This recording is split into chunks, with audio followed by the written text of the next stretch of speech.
Rakhi Sawant is here. Yes, और राखी जब भी दुबई से आती थी मुझे जरूर मैसेज करती थी, ए भारती मैं आ गई हूँ, तुझे वो अपना कुछ करना है पॉडकास्ट और मैं कहा लेकिन मुझे रियल राखी चाहिए। और आज राखी को यहाँ पर आए हमारे पास आधा घंटा हो गया है, मुश्किल से ही 4 शब्द बोले होंगे। राखी सावंत जैसी दिखती है ना हर्ष, वो है नहीं, क्योंकि अंदर से वो जितनी शांत जितनी चुप है ना, वो सिर्फ मैं जानती हूँ कि मैं राखी को जानती हूँ 17 सालों से। करेक्ट मैं डर गई थी भाई, कॉमेडी सर्कस में एक बार आई, इतना ऑन्टोराज पीछे, इतनी लड़कियां लड़के, कोई फोन कर रहा है, लॉन्ग शूज पहने हुए गोल्डन, मतलब मैं फैन हो गई। अब राखी कैसी हो?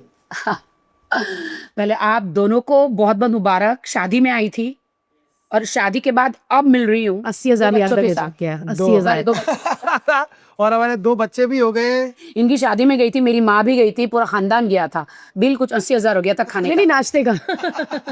कोई बात नहीं, मैं नहीं कह रहा, हमारी तो दोस्ती इतनी पुरानी है, बट हम जानना चाहते हैं कि राखी सावंत कैसी है और अब जिंदगी में फिलहाल कैसा फील कर रही है। बहुत अच्छा। Thanks to my mom, thanks to my पा कि मुझे जन्म दिया और मैं इतनी अच्छी दुनिया देख सकी। बहुत ठोकरें भी खाई, बहुत रोई भी, बहुत धोखे भी खाए, और अभी फिलहाल मैं बहुत ही बेहतरीन जिंदगी जी रही हूँ।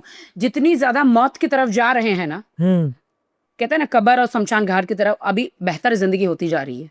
जन्म लिया तब से अब तक बहुत ही कठिन जिंदगी जी मैंने, और अब मेरी जिंदगी बहुत बेहतर लग रही है। आपको दिख भी रही होगी मैं बेहतर। यस, हम बहुत सालों से आपको जानते हैं। इनफैक्ट हम कॉमेडी सर्कस भी किया, फिर हमने बीच में एक 2019 में हमने एक खतरा में भी आप आए थे, तब भी हम मिले थे। मैं हमेशा तुम्हारे शो में आती हूँ। हमेशा कुछ ना कुछ होता है, हम मिलते हैं। बट राखी, आपने अपनी जिंदगी, आप इवेंट्स करते थे, केटरिंग का काम भी किया हुआ है आपने। यार हाँ। देन फिर आप सुपरस्टार सुपर हिट गाना परदेसिया, देन फिर बिग बॉस, फिर बीच में आपका हमने देखा कि आप बोल रहे हो कि यार इट्स नॉट वर्किंग आउट, कुछ अच्छा नहीं लग रहा है, कुछ अच्छा काम नहीं मिल रहा है, जो मैं चाहती हूँ वो नहीं मिल रहा है। तो स्टार्टिंग से शुरू करते हैं, कैसे हुई शुरुआत? सबसे पहले तो मैं बताना चाहूँगी, जहाँ मैं पैदा हुई, माँ बाप एकदम गरीब। मेरे पापा हवलदार थे मुंबई पुलिस में। माँ मेरी आया थी, जो लोग मर जाते हैं ना तो उसकी बॉडी बांधती थी, हाँ बॉडी बांधने वाली। इसलिए मेरी माँ को तो लाशों से डर ही नहीं लगता, और मैं खुद एक जिंदा लाश बन गई हूँ अभी फिलहाल। तो मेरी माँ लाशें बांधती थी, और मतलब इतनी गरीबी थी कि हॉस्पिटल में लोगों का खाना छूट जाता था, अंडे ये वो दाल चावल, तो माँ घर में लेकर आती थी टिफिन में, ताकि हम तीनों बच्चों को खिला सके। इतनी गरीबी में हम पैदा हुए, इतनी गरीबी में, मतलब खाने को भी कुछ नहीं था। पुलिस क्वार्टर्स, जो आपको लगता है ना पुलिस का क्वार्टर्स क्या होगा, नहीं, वो झोपड़पट्टी चाल, और उसमें कोई फर्क नहीं होता था। मतलब सार्वजनिक टॉयलेट, छोटा सा कमरा, उसी एक ही कमरे में आपको सबको रहना, कोई 1 बेडरूम हॉल किचन नहीं होता है भाई। बट हमने सुना क्या हम तो सोच रहे हैं पुलिस मतलब वो अभी होता होगा, तभी वो तो पुलिस वालों के लिए होगा, हवलदारों को क्या देंगे। वो तो मेरे जन्म के बाद मेरे पापा ट्रू स्टार बने। ये मेरे पिता कहते हैं कि मैं जिंदगी में लकी हूँ। मेरी बड़ी बहन पैदा हुई तो मेरे पापा वही कांस्टेबल थे, मेरे भाई पैदा हुआ तो कांस्टेबल थे। मेरी माँ कहती है कि तू एक लकी चाम है, तू किसी चीज़ को हाथ लगा दी कि तो सोना हो जाएगा। इतनी मैं लकी हूँ, इसलिए मैं जहाँ जहाँ जो प्रोजेक्ट करती हूँ वो हिट हो जाता है। जब मैं पैदा हुई, आशीर्वाद खुदा का लेकर, परमेश्वर का आशीर्वाद लेकर पैदा हुई। मेरे पापा ने नासिक में इतना एग्जाम दिया कि वो 2 स्टार हो गए। आप हवलदार से भी 2 स्टार हो सकते हैं, वो एग्जाम होता है आपको देना। करेक्ट। तो पास किया उन्होंने, पास किया नासिक में, फिर वो 2 स्टार हो गए। तो आपके पेरेंट्स मुंबई में, आप मुंबई में रहते थे? मुंबई में कहाँ? मैं पैदा जहाँ हुई, जहाँ बड़े बड़े डॉन हैं, इसलिए मेरे अंदर थोड़ा सा कुछ कहीं डॉन पना भी दिखता है। हाँ, वो तो मैं हूँ कौन, मैं हूँ डॉन। पना, वो डॉन पना इस वजह से भी आता है क्योंकि एज ए फीमेल आपने इंडस्ट्री में इतना काम किया, और आपको पता है कि मर्द जो भी वीक फीमेल होती है ना उसको बहुत तंग करते हैं, बहुत परेशान करते हैं। तो औरतों को थोड़ा तो वो रहना पड़ता है ताकि वो मर्द भी थोड़ा सही रहे। मैं इसमें पक्का होंगी, लेकिन पहले वो बता दूं कि हमारे घर में खाना नहीं था, तो बाजू वाली आंटी है ना, वो लोग लड़कियों को है ना कैटरिंग क्लास में भेजती थी, तो पर डे का 50 रुपये मिलता था। तो माँ ने भी बोला तुम दोनों बहनें जाओ, जरा थोड़ा कुछ काम करो। तो हम लोग दोनों जाते थे, मैं मेरी बहन सबको खाना परोसते थे। तो पर डे का 50 रुपीज़ मिलता था, कितनी अच्छी बात है। और हर टाइम तो नहीं होता था, सिर्फ शादियाँ रोज थोड़ी होती है, तो कभी सैटरडे कभी संडे सब ऐसा मिलता। 50 रुपये मतलब बहुत बड़ी बात भाई, हम कमाए छोटे बच्चे। लेकिन उधर का पूरा खाना चोरी करके आती थी। एक नैपकिन रहता है जो इधर लगाते बच्चों को, सफ़ेद कलर का, थोड़ी मिठाई जो रसमलाई सब डाल देती थी, थोड़ा पूरी डाल देती थी, थोड़ा सा सब डाल के ऐसा पैक करके बैग में डाल के लेकर आती थी। क्योंकि हम लोग को कैटरिंग के पास हम लोग को भी खाना मिलता था ना, जो बच्चा कुचा रहता था, तो बच्चा कुचा हम खाना खाते थे। माँ, अरे हमने खाना खाया इतना अच्छा, शाही पनीर, रस, ये सब। अरे मेरी माँ बाप ने नहीं खाया होगा। तो मैं मेरे बचपन से आदत थी चोरी की। माँ की पॉकेट से पैसे चुराती थी और जाके बाजू में टीवी भी देखती थी। मैं बहुत बड़ी चोर थी।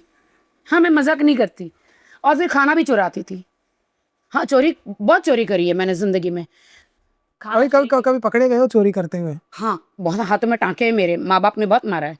माँ मेरी सो जाती थी, तकिया ऊपर करती थी, पर्स चुराती थी, 2-4 रुपया लेकर जाके बाजू में पिक्चर देखती थी टीवी में। हमारे घर में टीवी फ्रिज कुछ भी नहीं था।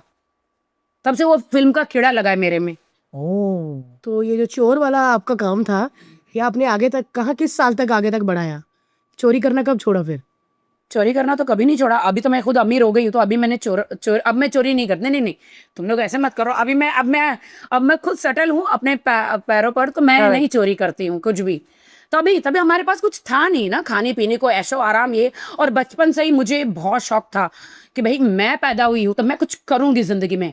ये मेरी भाई बहनों की तरह ये जो सब शादी वादी करके बच्चा करके पैदा होते, ये सब मैं नहीं करूंगी भाई। मैं तो बनी हूँ, एक ही जिंदगी है, मैं तो कुछ करूंगी।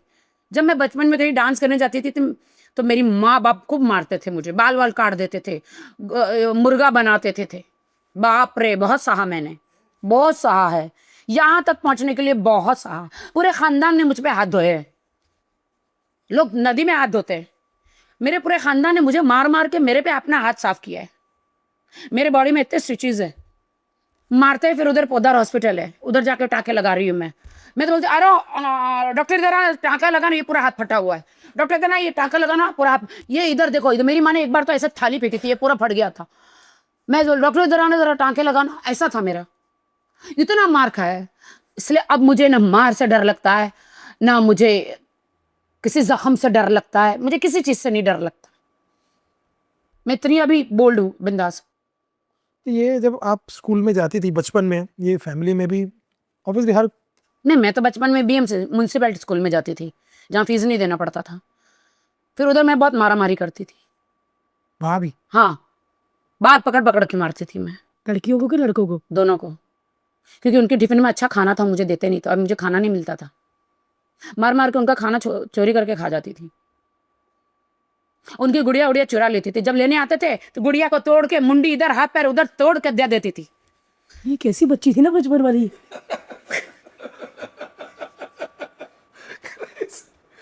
तो चलिए, मैं पूरा घुस चुका हूँ आपकी कहानी में। तो आप केटरिंग के काम में जाती थी, वहां से पैसे मिलते थे, क्या करती थी वो पैसे? घर पे दे देती थी? मेरी माँ बॉडी बांधती थी, तो बॉडी वाले तो रोते रहते थे, तो वो उसको 10 रुपया 20 रुपया दे देते थे। लेकिन मैं एक दिन कैटरिंग में जाती थी तो 50 रुपया मिलता था। माँ से ज्यादा कमाती थी। माँ बोलती है खाना परोसने के इतने पैसे मिलते हैं, मुझे भी ले जा। बोले नहीं, उधर औरतों का काम नहीं है। हम बच्चे थे ना, बच्चों को अच्छे कपड़े बना के खाना परोसते थे। अच्छा, प्लेट आगे करो और वो डालते हाँ, थे। हम लोग लाइन में ऐसे खड़े रहते थे बुफे पे।